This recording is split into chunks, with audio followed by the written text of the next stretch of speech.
Now, anytime I'm reinforcing miters, I like to use this jig.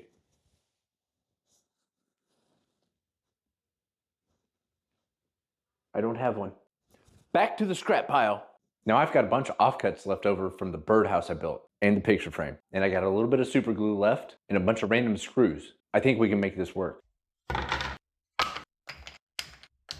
So using some form of square, mark a 45-degree angle and then flip it over and mark another 45-degree angle, making sure that the 2 points meet.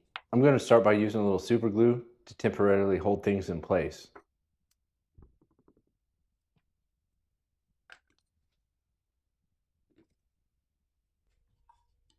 Now put the main part of your jig against the fence and strike a line where the brace will go. Now drill a couple of holes for the base. Now the main part of the jig is the only place where you have to countersink the screw heads. So this will be the last time you see this drill bit. To keep these parts from spinning, if the super glue breaks loose, you'd want to install 2 screws, but I only really need this jig for this project. I'll keep it around. If it works in the future, great. If it doesn't, throw it away, make a new one.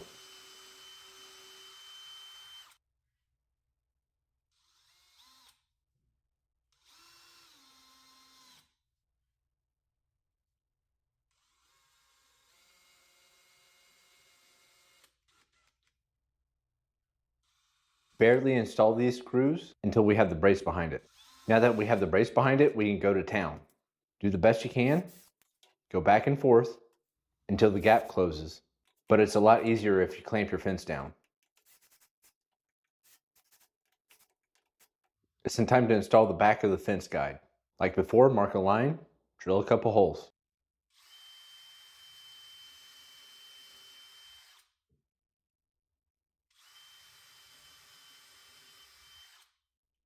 I got a little super glue left, so let's use it up.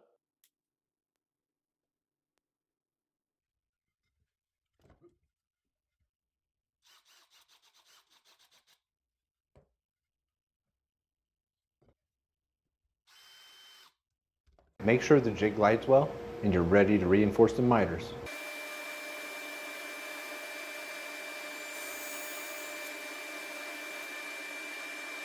Now you just sat there and watched me do it. Get up and do it yourself.